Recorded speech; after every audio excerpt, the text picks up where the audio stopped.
Hey guys, it's Tina here. Welcome back to another episode of Tina Tries It. In today's episode, I'll be trying out weird shaped makeup brushes.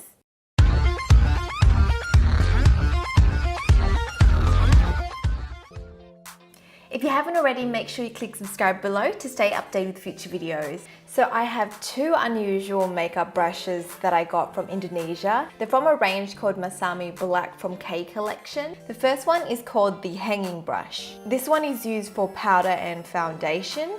I guess the name comes from the way it is stored. It comes in this like round plastic holder, and all you do is just pull it out and you have the round brush. This brush feels really dense. I can see that there's a lot of those fibers and a lot of those bristles in there. It kind of reminds me of the oval brushes, you know how they're really dense? This is quite similar to that, but obviously much bigger. On the website, you can purchase this brush for about $15 US, which I think is pretty affordable if it works. I feel like it would blend the foundation out really well. I'm not sure about powder though. I guess powder you can just really like press it onto your skin. So that's one of the brushes I'll be trying out today. The other brush is this angled painter brush. This one is definitely in a very odd shape. Again, there's lots of bristles on this and it's quite dense, but not as dense as the hanging brush. This brush can be used for foundation, contour, blush, and highlighting. So it's got more uses than the other brush. It's also cheaper. You can purchase it on the website for about $13 US. And it also comes with a sanitary cap, which you can pop on when you're not using the brush. What's really interesting about this brush is if you look at it from the top, it's cut out in these wave formations. I'm not too sure how that's going to help with applying the makeup, but I'm interested to see if it does make a difference or not. Apparently the ultra fine tip helps enhance the blending, giving you a streak-free finish. So I'm interested to see how this performs. I'll be testing out these brushes with this foundation, the L'Oreal Infallible in Radiant Beige. Now the instructions don't really specify whether or not I should pump the foundation directly onto the brush or on my skin first, but I feel like it's quite dense, so maybe it won't absorb a lot of the foundation. So I'm just gonna pump it onto my brush.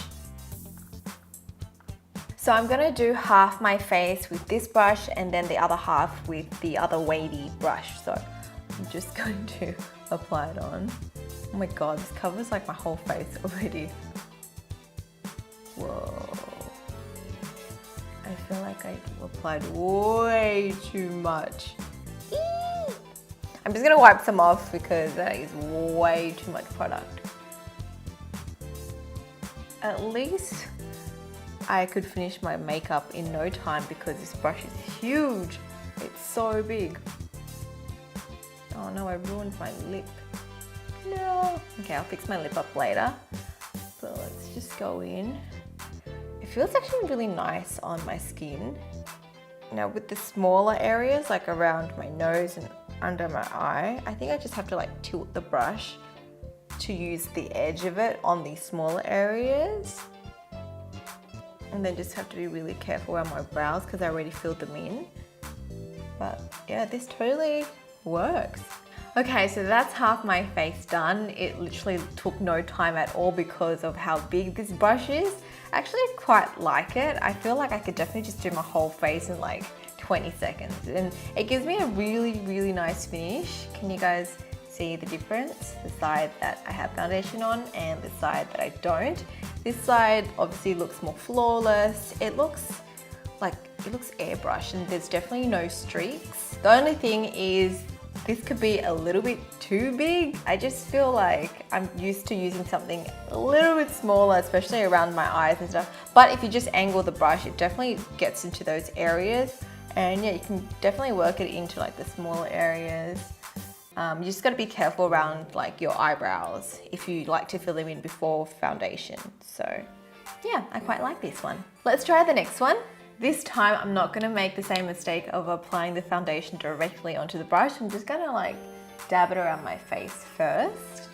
Otherwise, I'm just gonna apply too much and look really cakey. Okay, next one is the angled painter brush. I'm not too sure how I'm supposed to go in with this one. Let me just see if there's instructions. Yeah, no instructions. Okay, let's just use it as a normal brush. Maybe maybe back and forth or like circular motions. It's a little odd at first, but you know what? It blends out the foundation really nicely as well. This one is definitely not as dense as the hanging brush. This one, the bristles move a little bit more. The other one, I felt like it was really stiff, but still soft, but just a little bit more stiff. And because this brush is obviously thinner, it does get into the smaller areas a little bit better. So here is the finished side with the angled brush. Can you guys see if there's any difference? I pretty much think that both sides look the same. It gives you the same finish. There's no streaks. It gives you like an airbrushed look. I would just say the hanging brush is much quicker to use, and I feel like for some reason you would get like a better coverage with this because it's a lot denser. Whereas this one, I feel like you kind of need to buff in the foundation a little bit more and work it in a little bit more. And because it's smaller, it does take a tad more time to finish off your face. Also, I feel like, I don't know, I don't really notice the waves doing anything. I don't know if it's supposed to do anything, or maybe that's just the design of the brush and it's just like how it's supposed to look. Yeah, I don't know. There's nothing like too crazy unique about it. I guess it just looks weird. Now with this brush, it says you can also use it to contour, apply your blush with, and highlight. So this one is obviously a lot more versatile than the hanging brush. This one can only be used for powder and foundation. So I'm going to try to contour with this one now. I'll be using my Stila Shape and Shade Custom Duo palette. I'm just going to go into the shade here for contouring. Now I am a little bit concerned because I feel like this could be a little bit too wide. I don't know, but let's just give it a go. I think I'm just gonna like use my finger to squeeze it in here. Oh no, oh no, get that off. Okay, so I'm just gonna contour underneath my cheekbone. Problem is, like, the length of this is just where I want it to be. I don't want it to go in anymore, so okay, let's just try it. What happened there? I feel like I just applied a lot of product, like a lot. I'm sure I can blend it out because it's a cream. I feel like when I use it this way, it hugs my cheekbone a bit better and it makes sense. However, it's just really big. I think I blended it out. That is better, much better. I probably wouldn't recommend using this to contour with. It's just not as great, but let me just go again. This time I'm just going to apply the contour shade on like just the tip of it, just the top of that, so then I can control the product a little bit more. Yeah, that works better. Don't go applying it the whole way, just apply it on the tip, and I feel like that works. Yeah, that works so much better. I definitely wouldn't contour my nose with this. This is just way too big, plus it's all like wavy and funky, so I definitely could not like contour my nose. I'll just leave that. I'm just gonna quickly clean off this brush, and then I'm gonna use it to apply my blush and highlight. I'm just gonna go into my MAC Coppertone Blush, and again, I think I'm just gonna use like the tip of this, so like half of it, and just grab some of that blush. I'm just gonna sweep it on. Oh yeah, totally works. This brush totally does the job, and I'm actually surprised that it applies the blush on quite well because it just blends it out really nicely. It makes it really soft, and you can just build up the intensity of your blush with this. Obviously, I'm not using the whole brush, I'm just using this section here. Okay, next is highlight. Again, I'm just gonna quickly clean this brush off. The good thing about this is that it doesn't really like suck in a lot of the product, I guess because it's quite dense. So it's actually really easy to just clean it. I'm just using like a makeup wipe, see? And it's clean. It's actually really easy and quick to clean. For my highlight, I'll be using my current favorite, which is the MAC Extra Dimension Skin Finish. This is in Show Gold. I used it in one of my other Tina Tries It episodes, and this has been a staple. I really like this highlight. So I'm just gonna go in with the wavy angled brush, just the tip of it again. I can't really tell how much product I'm grabbing right now. I feel like this could be a little bit thick. Just gonna pop it on. I feel like it kind of goes everywhere because it's actually quite wide, whereas I kind of like my highlight to be just like a bit thinner. I don't think this is great for highlight because it's just too thick and it kind of blends it everywhere, whereas I like my highlight just in this spot here. And I think either like using my fingers or a fan brush or even like a small eyeshadow brush, it works really well. Plus you get that intensity.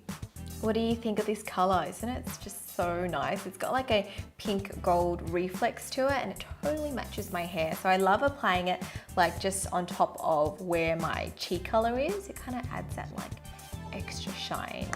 I almost forgot to powder my T-zone. So I'm just gonna go back with this hanging brush because it says I can use it for powder. I'm going to apply my translucent powder from Laura Mercier. This is actually like a perfect fit. It just like goes on top perfectly. Whew. So I'm just gonna work this in, like just pat it in around my nose because that's where I get oily, and my forehead and my chin. This brush is like really good just to pat things in.